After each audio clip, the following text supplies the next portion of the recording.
Hello, I'm Jesse Rosenberg, the host of Designing Successful Startups, where today's guest is Jesse Fittipaldi. It's the belief that we have a purpose, and the purpose is to make it better. You look at history and it feels like it just continues to get better and better over time, and you have your little spot there to do it. Today on the podcast, we're talking with Jesse Fittipaldi, an entrepreneur who embodies the innovative spirit of Eugene, Oregon, a place he describes as where the real hippies from Berkeley moved.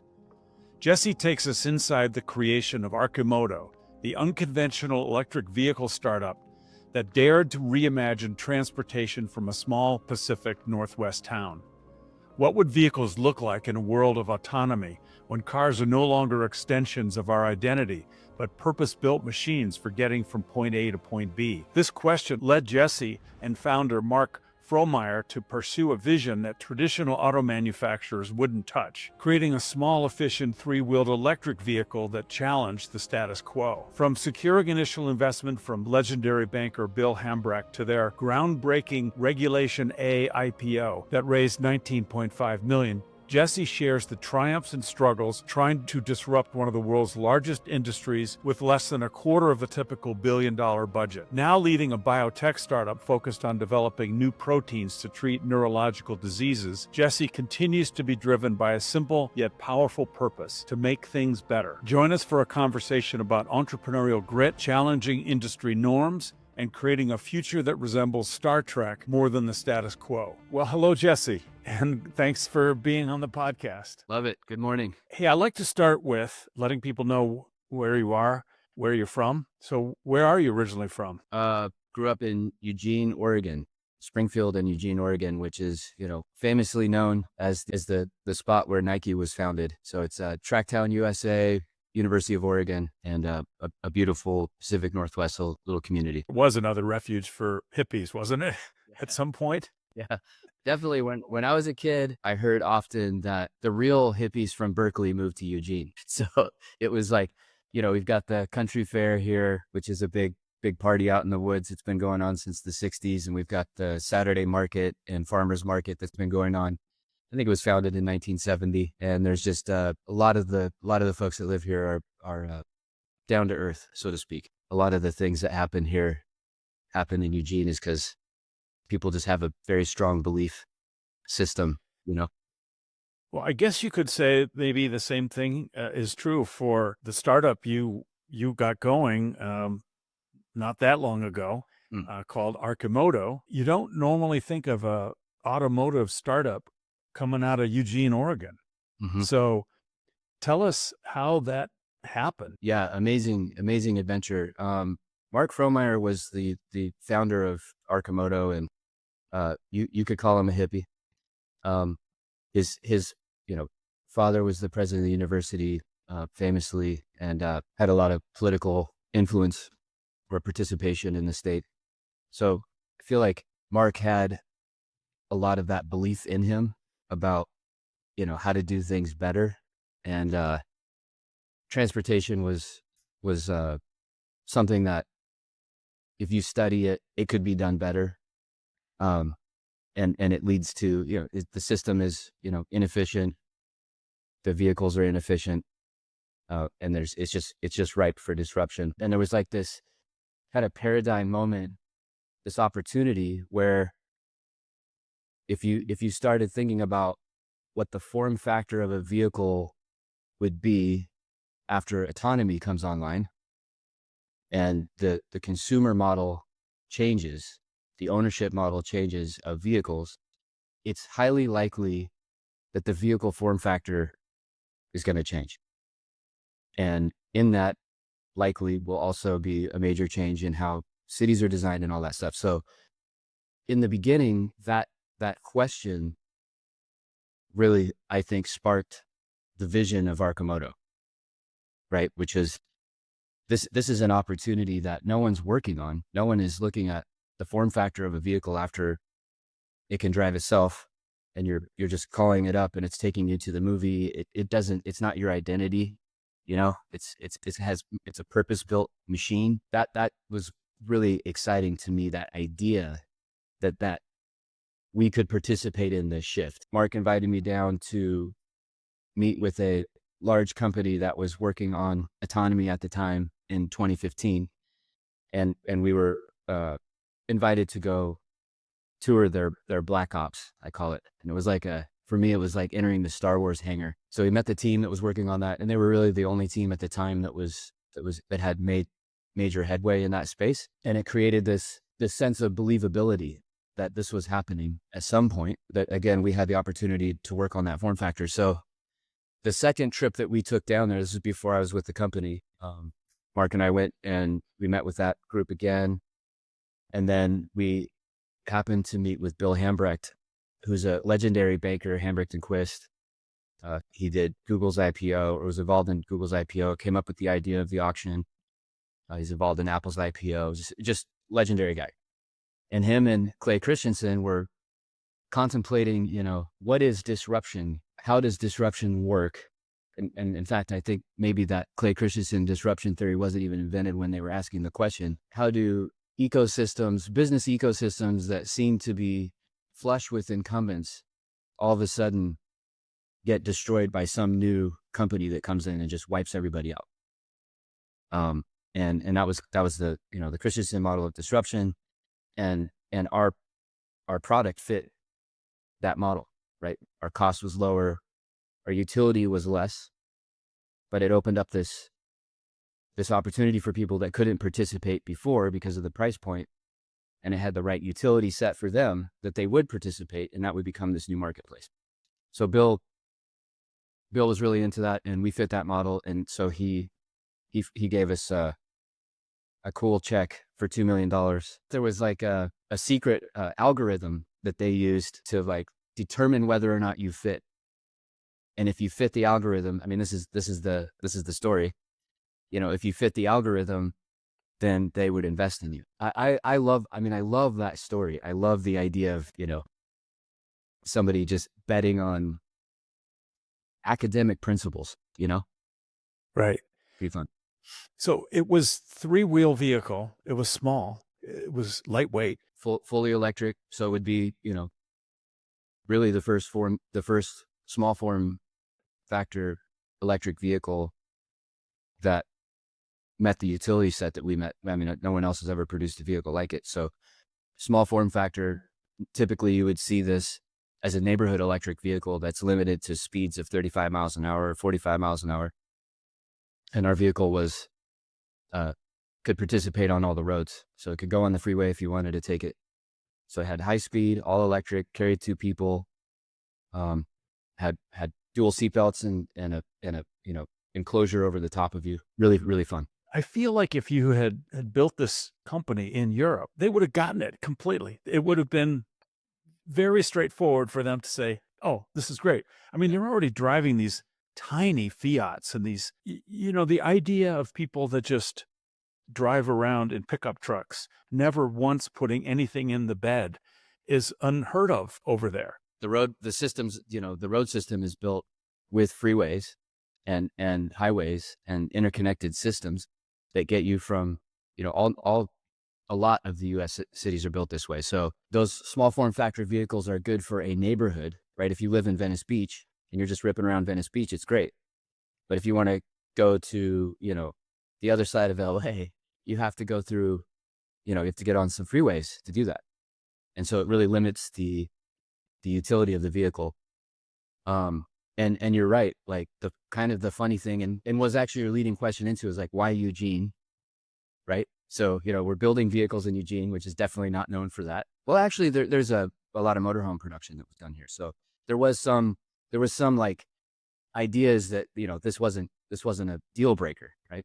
And then you're entering into a market where the consumer is like almost anywhere else in the world, this product would fly off the shelf, right?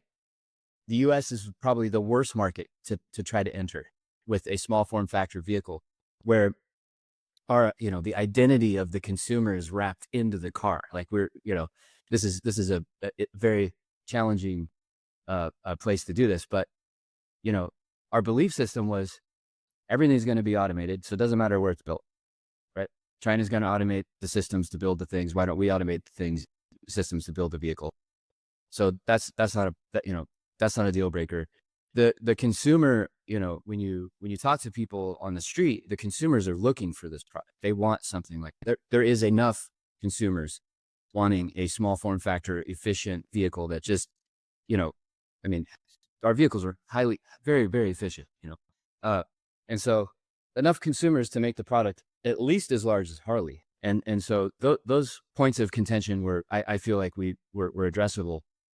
Um, Price point is challenging, and supply chain is highly underestimated. I felt like what I was guessing when, we talked briefly before, and I was sort of guessing that one answer to why Eugene might have been because then you're not on the radar screen of some, as you're trying to build it up, Hmm. maybe you're not on the radar screen, as opposed to if you tried to build it in Detroit, you would have been noticed and they would have tried to squash you.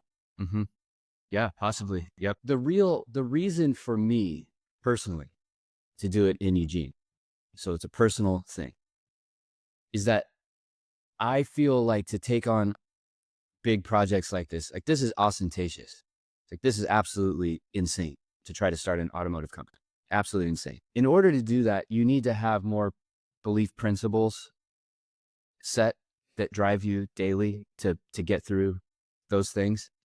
And the idea, I know this culturally for everybody, like the idea that we were doing this in Eugene was a huge deal for us, right? The impact that we were going to have on the community with the success of this company would be measurable, right?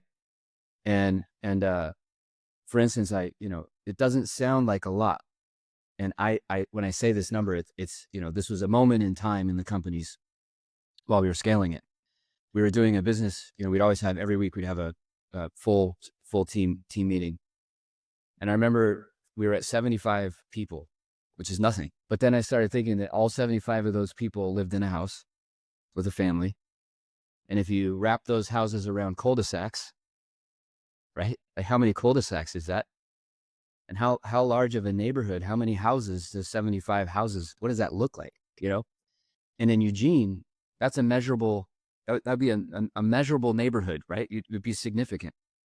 And so that idea that, we were, working on a project to, save the world and to do better, and to do that in a community that we were all passionate about and we wanted to improve, just gave that much more ammo to the team, that much more fuel to be inspired to work through the hard stuff, Hi, the podcast you are listening to is a companion to my recent book, Tech Startup Toolkit: How to Launch Strong and Exit Big. This is the book I wish I'd had, as I was founding and running 8 startups over 35 years.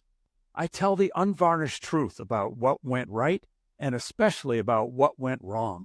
You could get it from all the usual booksellers. I hope you like it. It's a true labor of love. Now back to the show.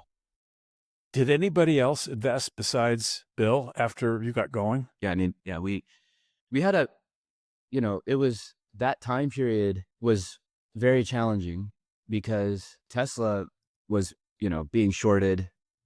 The model hadn't been proven. People thought Tesla was going to fail. Everyone compared us to Tesla because it's the only thing that was on the market that was, electric vehicles. So everyone just thought of those, comparable. And everyone was shorting Tesla. So raising money was very challenging. If you talk to, investors, usually investors invest in things they know, they understand. Electric vehicle market isn't understood. It's, it was a bet. So, from the institutional side, it was really hard to raise money. And that's, some of the reason why we chose to do the Reg A IPO in 2018. And that's, we raised $19.5 million doing that. And that was that instrument, that opportunity was part of Bill's plan when we were originally starting, was if we had a challenge through the institutional path of raising money, that we could use this Reg A IPO strategy that, he was part of the team that wrote the legislation for that. And it was another piece of this sort of, passion for disruption, which is in theory, the Jobs Act regulation that created the Reg A was done so that, more mom and pops could participate in an IPO versus the incumbent, banks that typically take that first pass.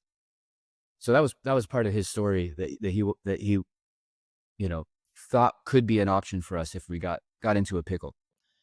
And so, we raised 19 and a half there. And then once we were in market, there was a lot of trading and scrapping to get the rest of the money. I think we raised, somewhere in the order of $150 million over the course of Arcimoto, if I somewhere in that range.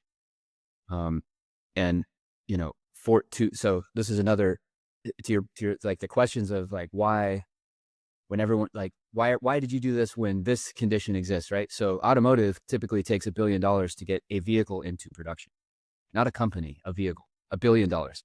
So, when we talk to, directors or VPs of automotive companies, what the big automotive companies, they would just laugh at us. They'd say, you're never going to get that into market for under $1 billion. And I think we could have got it into market profitable, the company making money for 250 million. I really do. And that's a big, that was with some cushion. We almost made it. And the company's not gone. So there could be a miracle that they get a great customer in there and they're able to fire back up. You almost shut it down. The factory exists, and I assume there's some inventory sitting there, but it's all very sort of quiescent at this point. Mm-hmm. Yep. Yeah. To be clear, I'm not involved with the company at all anymore. So my statements are uneducated. Yeah, they have some inventory in there, and they've converted a lot of the inventory that they had, I think, to vehicles.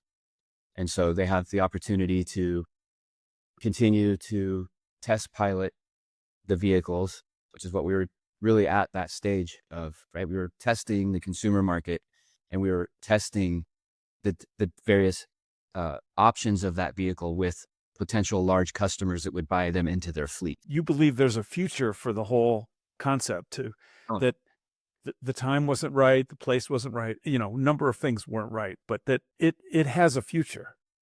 At 100, like, no doubt in my mind. If we continue to move safely through, we remain civilized and maintain the American dream of building a better future for everybody, this absolutely will happen. There's no question. It's an economic principle. I mean, as soon as vehicles are driving themselves, it becomes a commodity of price point where you're saying, if I can get you to the movie theater for 25 cents, you're going to choose that. Why would you pay $400 a month to own a vehicle? And if that's the case, then it becomes a cost down run, right? A utility cost. And it's just a fact, 75% or more of the miles driven are with one person in a vehicle. So what form factor is that vehicle going to be? We're going to be riding around in pods. And, there's going to be delivery vehicles and construction vehicles, and it's going to be, purpose-built machines, and the fleet's going to diversify. And, I used to make the joke, like, no one's going to be driving Cadillac Escalades except for me. So, it's like, there's going to be people that have their vehicles, of course, right? That are autonomous and do this thing in their luxury and they, whatever. But the majority of us are going to choose, like, I just need to get to the theater, and it's convenient. It's time, like, all that stuff gets solved with autonomy, and it's right there. It's 10, 20 years away at most, right? But even short of autonomy, now we have a Kia EV. It is perfect for almost every trip we take. Like I said, minus the autonomy part, like you described, and then you add to that the autonomous piece, and then you add the ownership piece in. The evolution is pretty clear, and the first step is just get an economical EV, and it's not going to be a Tesla. So if you look at the Tesla model, that's what we were trying to go after was, not everyone can afford a $50,000 car, and so where does that utility price point land? How much utility does a vehicle need to have where, someone's like, "Oh, buy that. That meets my needs." And there's no vehicles in that space. None right now. Yeah, it'll be interesting. I mean, I really do believe that that is the future. And, it doesn't take much to disrupt these massive, when people are, they say, well, I'll never buy that. I'll never do this, and it's like, well, economics sometimes change everything. It doesn't allow, maybe it won't allow the F-150 to be produced at volume because people won't be buying that many of them. And that price goes up. Now that becomes like, it's just like, it's interesting to think about how these things can affect the marketplace and consumerism. After Arcimoto, it went down, you left, and then you're doing something new. Tell us about that. Yeah, I spent a year basically just having lots of coffees with people, trying to reincorporate and heal. Was part of the journey, and just listening to what people think, what excites them, what ecosystems are looking fun for the future, what people are excited about, and then starting to process that into my own, what would be my next steps through the lens of the opportunity I was given to work on such an amazing project as Arcimoto, and to learn all of that stuff, and say, all right, if we could do another project again, how could we execute it, knowing what we know now. And so I met this team from University of Oregon that's a biotech team, and they're working on they're the science side of basically being able to, in simple terms, to be able to create new proteins, massive scale, in an animal model. So we can basically test thousands and thousands and thousands of peptides at a time to see if there's benefit in the animal. So it's a directed evolution model. So you're forcing mutations, and then you're seeing if there's benefit. And if there's benefit, the assumption is that new peptide that animal is creating and putting into its own biology, and that could be a candidate for, Alzheimer's treatment or neurological diseases or aging or whatever it is that we're going after. And it's the first that, as we understand it, we're the first people to discover the idea of being able to do this in animal models. And so again, it's a company with a mission. If the outcome is achieved, what a beautiful thing to solve in any of those categories. And then of course it has, huge scale opportunity.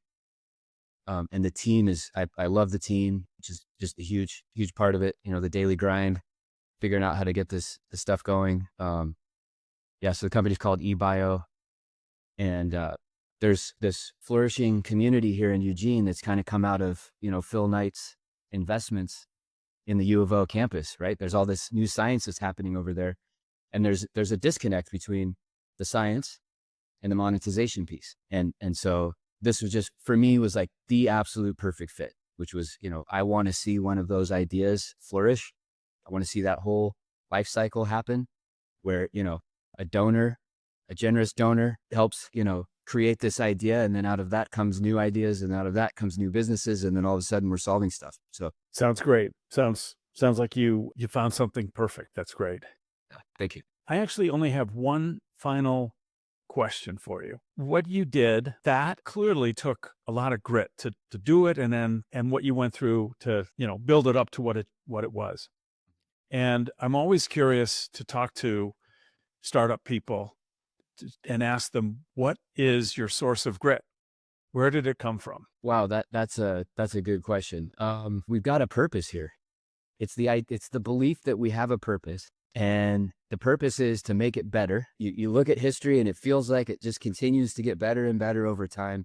And you have your little spot there to do it. When you get the fish on, so to speak, it's just like, it's everything you want. Like it's the only thing you want is that idea to become real. And it just gets better every day when you bring more people in and they start believing. And I guess that might be where it comes from. The idea of Star Trek, that eventually we can have a Star Trek world. I don't know, that we could be a part of building it, It sounds like you discovered this environment, this Eugene environment. No question. The joke is that, Eugene is where the hobbits live. It's just such a beautiful place. The people, are driven. You can have a sense of community here. And That's really important.